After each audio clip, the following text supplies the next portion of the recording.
سلام خدمت همه شما دوستان عزیز. خب درس امروز رو شروع میکنم.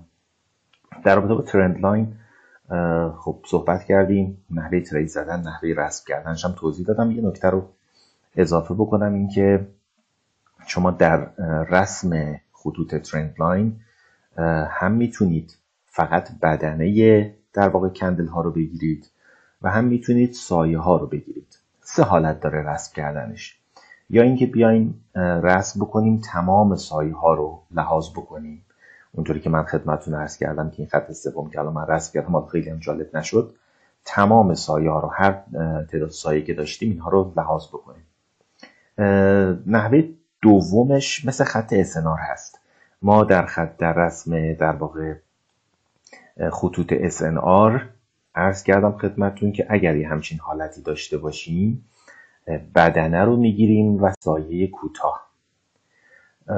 در رسم ترند لاین هم میتونید همین کار رو انجام بدید. ببینید خط بالا بدنه کندل ها لحاظ شده و با خط دوم اومدم سایه کوتاه‌ترین سایه رو که این باشه در واقع لحاظ کردم. دقیقا مثل خط اسنار. کندل بعد که میاد، اگر بیاد و روی خط در واقع اینجا قرار بگیره، رو خط دوم یا رو خط بالایی قرار بگیره، دقیقا مثل خط اسنار، رو خط بالایی قرار بگیره، ریجکشنش رد بشه، یا بین دو خط قرار بگیره اما به شرطی که ریجکشنش رد بشه، یا روی خط پایین قرار بگیره و ریجکشنش رد بشه، ما وارد معامله میشیم.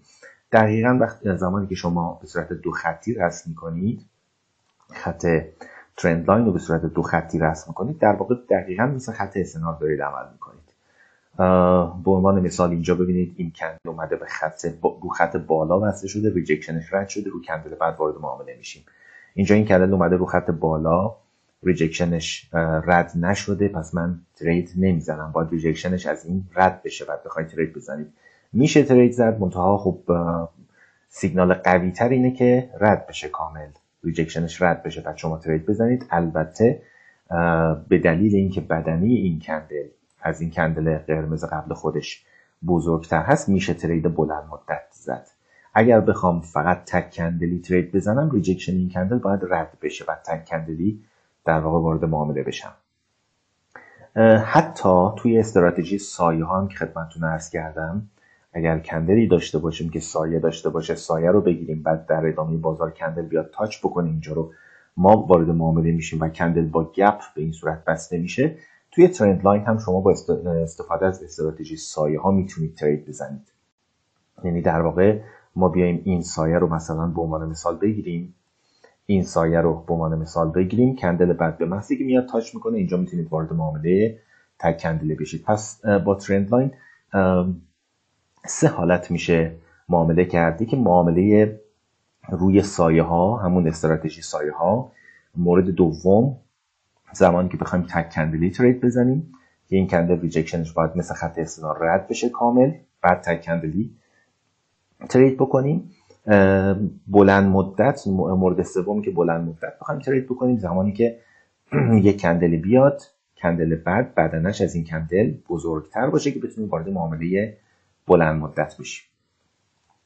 حالا روی چارت هر سه حالتش رو سعی می‌کنم جلسات بعد در واقع براتون ترید بزنم. خب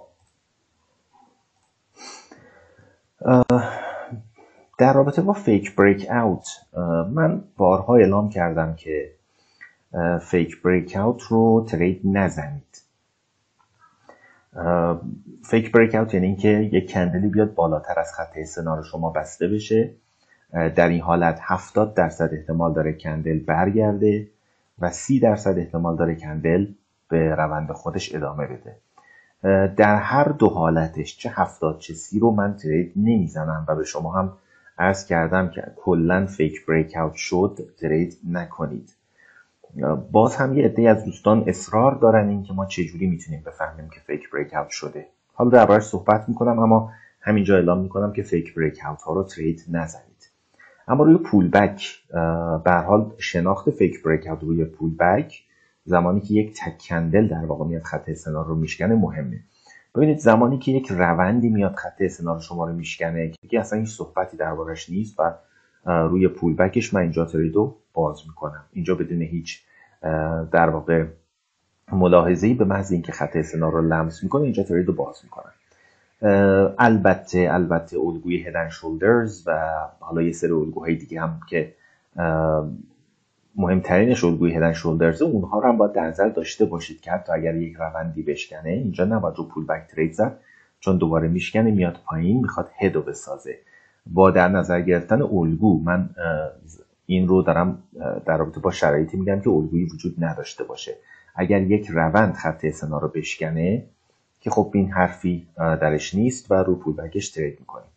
اما زمانی که یک تک کندل بیاد خط اسنا رو شما رو بشکنه، اگر نصف بیشتر، اینو قبلا هم گفتم توی کلیپ های گذشته، اگر نصف بیشتر این کندل زیر خط اسنا رو باشه رو پول بک ترید نمی کنیم چون احتمال فیک بریک اوت وجود داره. اگر نصف کندل بالا و نصف کندل هم پایین باشه باز هم ترید نمی کنیم چون احتمال فیک بریک اوت وجود داره. اگر کندل بالاش سایه نداشته باشه، اینکه پایینش سایه داشته باشه اهمیتی نداره، بالا مهمه. اگر سایه نداشته باشه باز هم ترید نمی کنیم چون احتمال فیک بریک اوت وجود داره، حتی اگر نصف بیشتر کندل بالای خط باشه. برای تشخیص فیک بریک اوت، این که ببینیم فیک بریک اوت صورت گرفته یا نه، شیوه داریم. راه اولش استفاده از فیبوناچی. بعضی از اساتید میگن، حالا من خیلی بهش اعتقاد ندارم ولی چون گفتن منم خدمتتون عرض میکنم، بعضی از اساتید میگن که توی فیبوناچی خب میبینید که اینا مثلا خط اسناره تغییر روند صورت گرفته، اما اگر کندلی اومد خط اسنار، مثل این خط اسنار اومد شکست، به خط اسنار پایین ترم نرسیده، یعنی در واقع بین این دوتا خط اسنار موند، این احتمال فیک بریک اوتش هست. اینو میگن فیک بریک اوت. وقتی بین دوتا از خطوط فیبوناچی در واقع میاد ترید تموم میشه، احتمال فیک بریک اوتش وجود داره. باز هم میگم من خیلی روی این مسئله تاکید نمی کنم، چون کلا مثلا فیک بریک اوت رو ترید نمیزنم که بخوام تشخیص بدم فیک بریک اوت شده یا نشده. پس یه راهش برای اینکه متوجه بشیم در واقع فیک بریک اوت صورت گرفته یا نه، استفاده از فیبوناچیه.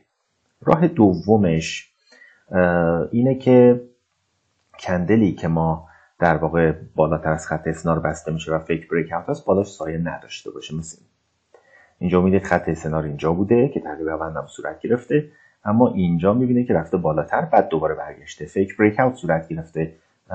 راه شناختش هم اینه که این کندل بالاش سایه نداره. اینم راه دومشه. اما راه سوم و شاید بهتر بگم بهترین راه تشخیص فیک بریک اوت، استفاده از زون هست.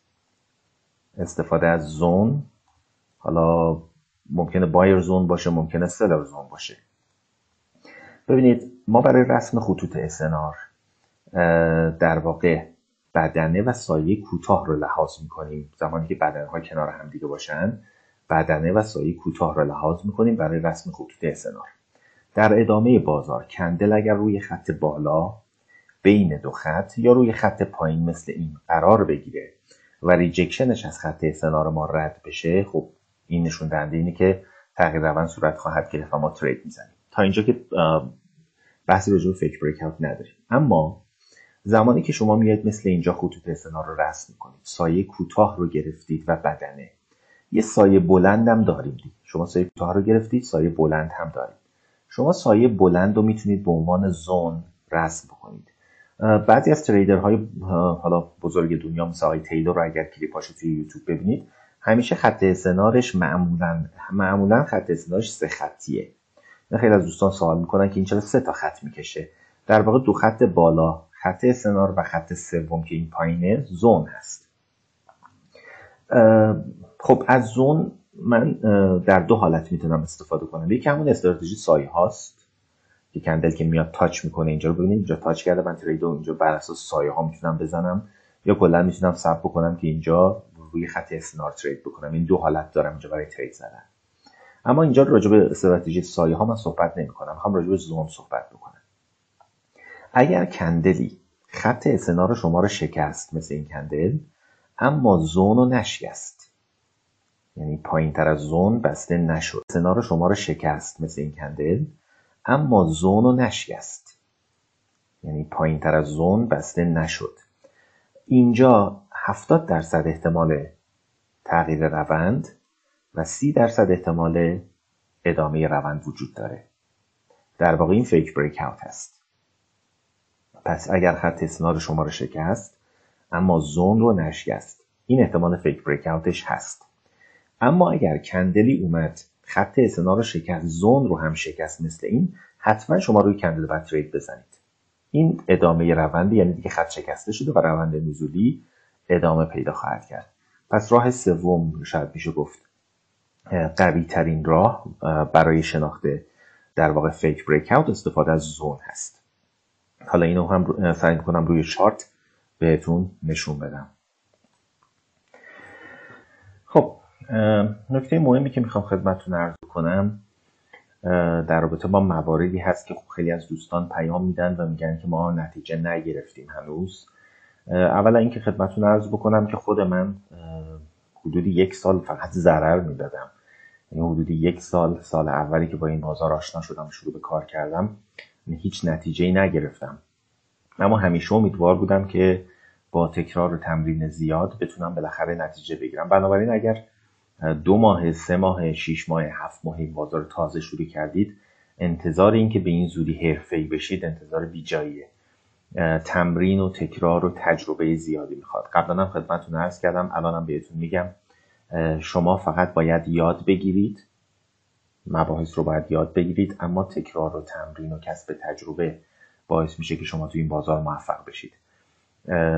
هیچ کسی لقمه حاضر آماده به شما نمیده. اما که خدمتتون راجع به تایم اکسپایر خدمتتون عرض کردم، تایم معامله، ما یه چیزی بهتون میگیم بین 3 تا 5 دقیقه. ممکنه شما بیشتر از 5 دقیقه یا کمتر از حتی 3 دقیقه ترید بزنید. اینا چیزایی هست که شما با توجه به شرایط، چون شرایط بازار تو هر لحظه متفاوته، پس نمیتونید یک عدد فیکس براش تعیین بکنید و بگید تو این روی ترند لاین حتما فقط 5 دقیقه بزنید. نه، اصلا اینجوری نیست. شرایط بازار هر ترند لاینی که شما رسم میکنید با ترند لاین قبل خودش متفاوته.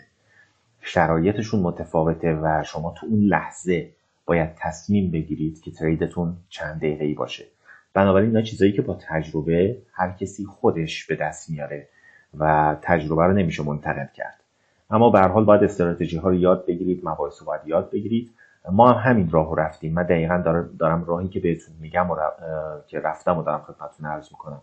یعنی فقط کلاس شرکت میکردم، موارد یادداشت میکردم، یاد میگرفتم، اما تکرار و تمرین و تغییر دادن تایم اکسپایر رو حتی خودم انجام میدادم. یعنی استادم به من میگفت 10 دقیقه، من میرفتم شاید بگم مثلا مثال میزنم، اون جلسه هم خدمتتون گفتم من حدوداً 100 تا هیدن شولدر زدم یا 100 تا ترند لاین ترید زدم. 100 تا ترند لاین ترید زدم توی دمو تا متوجه شدم کجا باید وارد شد. نقطه ورود معامله خیلی مهمه که اینا با تجربه به دست میاد.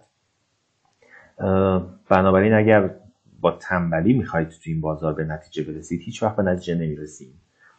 فکرتون باید آزاد باشه. اینکه من اون جلسه خدمتتون عرض کردم، بودن تو بعضی از گروه ها، نمیدونم که راجع به همه چی صحبت میشه جز بازارهای مالی، فقط تهمت و توهین اونجور حرفا رو تو کانال ها و گروه ها یاد گرفتن که بزنن. بودنتون تو اون گروه های کمکی به شما نمیکنه.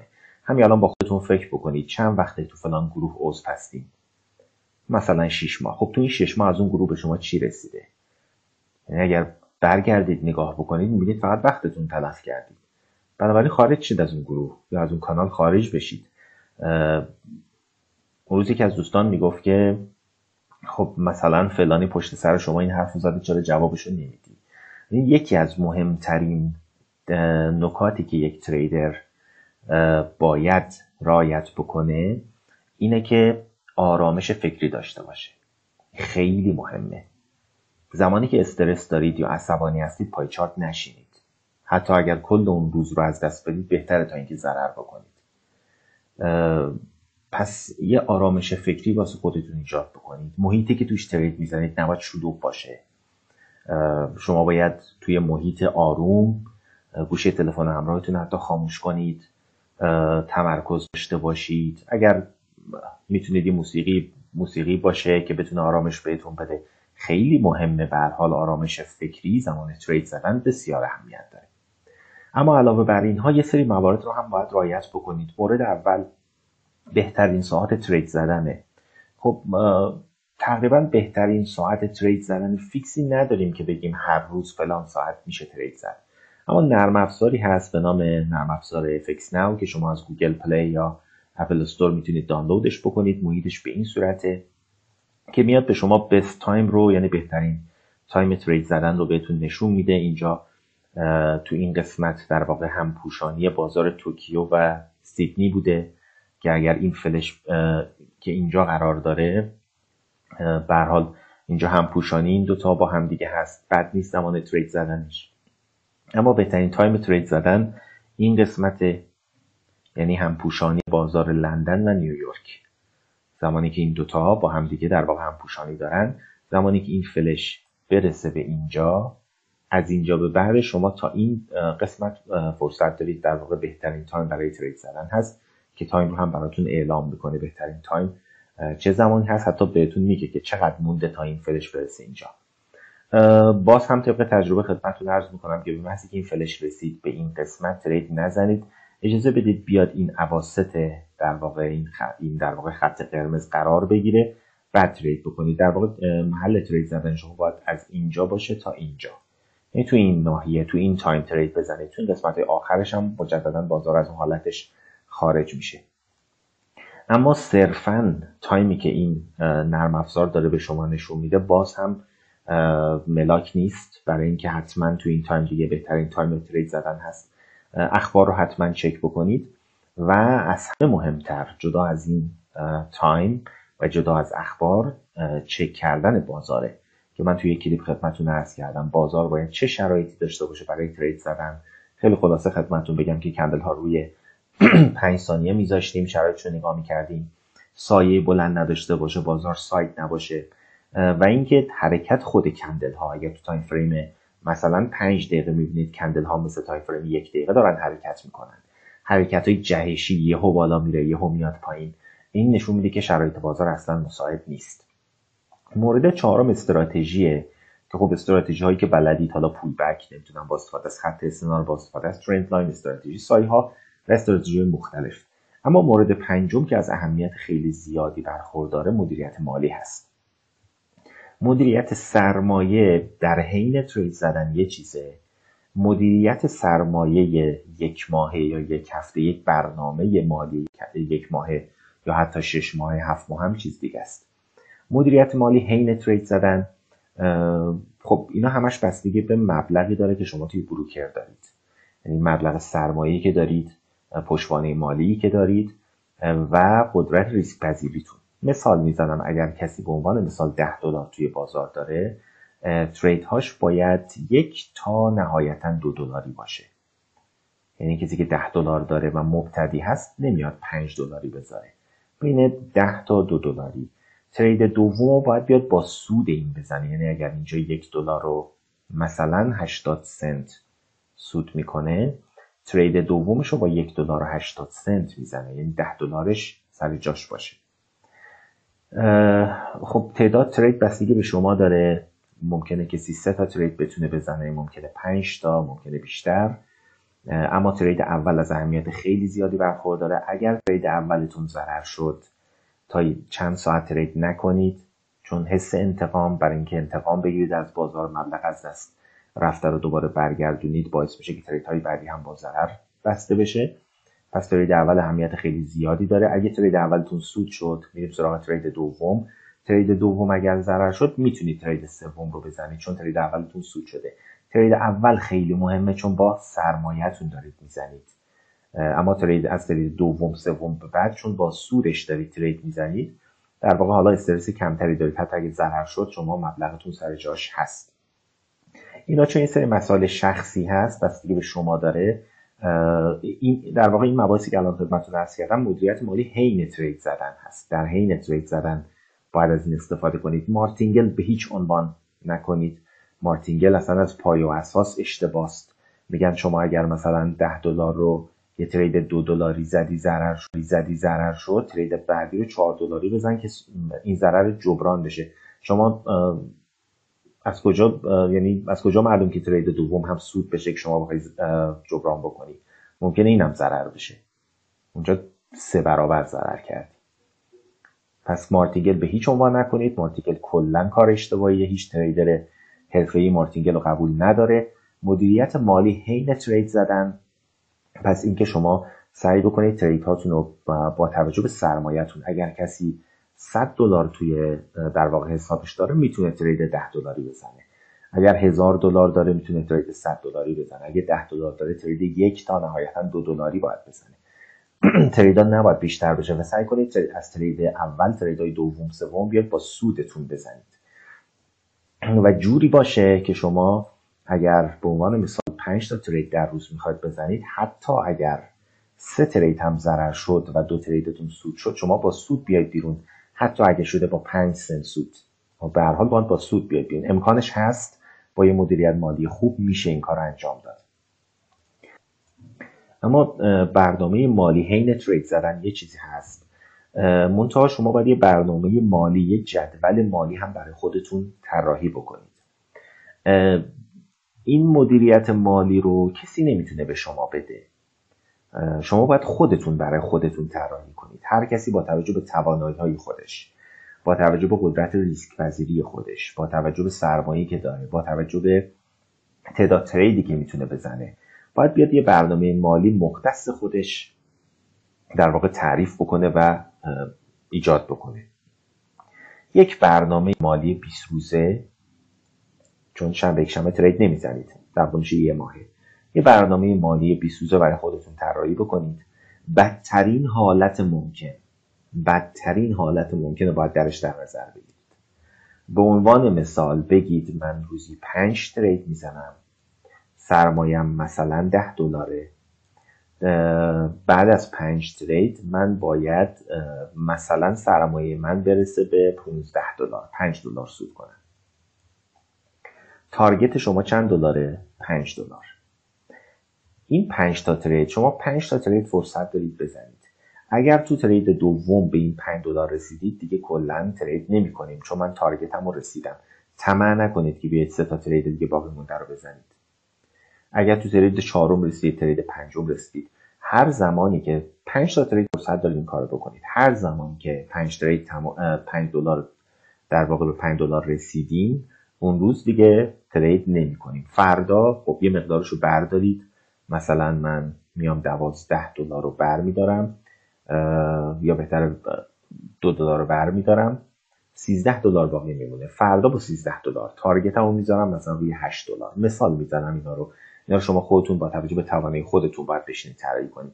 مشخصش اینه که شما باید حتما اون روز با سود خارج بشید و مشخصه دومش هم اینه که شما باید بدترین حالت ممکن رو در نظر بگیرید. اگر بدون داشتن یک برنامه مالی شما ترید بزنید، یه روز $5 سود میکنید، یه روز $2، یه روز $100، یه روز اصلا سود نمیکنید. کلا چون برنامه مشخصی ندارید، اون حس در واقع کسب سود از بازار رو چون حس نمیکنید، همچین حسی ندارید، این باعث میشه که روحیتون در واقع تضعیف بشه. اما وقتی با یه برنامه، شما این برنامه 20 روزه رو بنویسید، میبینید توی 20 روز با مبالغ خیلی کم، مثلا سود روزی $5، روزی $3، میبینید در پایان 20 روز به عنوان مثال، بازم مثال میزنم، مثلا $500 سود دارید. و وقتی نگاه میکنید میبینید شما بدترین حالت ممکن رو در نظر گرفتید. یعنی بدترین حالت ممکن با سود خیلی پایین رو در نظر گرفتید، اما در پایان ماه به یه مبلغ قابل توجهی میرسید. به شرط اینکه برنامه‌تون رو دنبال کنید. یعنی اگر باز خودتون تارگت روز اولو $5 تعیین کردید، به محض اینکه $5 به $5 رسید دیگه ترید نکنید. اگر طمع کردید و دوباره ترید زدید، دوباره به من پیام ندید که ما نتیجه نمیگیریم. این مشکل از خودتونه. اگر طبق برنامه‌ای که خودتون نوشتید و طبق قولی که خودتون به خودتون دادید این کار انجام ندید. خب این برنامه رو بنویسید، برنامه مالی داشته باشید حتما. این مواردی هم که خدمتتون عرض کردم و حتما رعایت بکنید. از این نرم افزار هم میتونید استفاده بکنید. نرم افزار خیلی خوبیه. منتها علاوه بر تایمایی که خیلی حالا مواقع پیش اومده که این فلش اینجا بوده، من خواستم ترید بزنم اما دیدم که این مارکت کندیشنز یا اون شرایط بازار شرایط مساعدی نبوده، یعنی صرفا به خاطر اینکه نرم افزار به شما یه تایم مشخصی رو میگه دلیل نمیشه که شما تو این تایم ترید بزنید. حتما شرایط بازار رو چک بکنید، استراتژی هاتون رو به درستی انتخاب بکنید. بین تریداتون باید فاصله باشه، یعنی اگه ترید اول رو میزنید بین تریدتون تا ترید دوم حداقل باید 5 تا 10 دقیقه فاصله باشه. کسی پشت سر هم ترید نمیزنه. با حجم پایین این کارو میکنن، حالا کسی که حرفه‌ای هستن این کارو میکنن، اما شما به عنوان مبتدی باید فاصله باشه بین ترید هاتون، یه فاصله زمانی باشه. حالا تو این فاصله زمانی یا من چک میکنم دنبال بهترین موقعیتم، یا اینکه بلند میشم یه مقدار قدم میزنم که در واقع از اون استرس خارج بشم و بتونم ترید دوم رو هم بزنم. خب این مباحثی بود که میخواستم خدمتتون عرض بکنم. ان شاءالله جلسه بعد در خدمتتون خواهم بود. خدا نگهدار.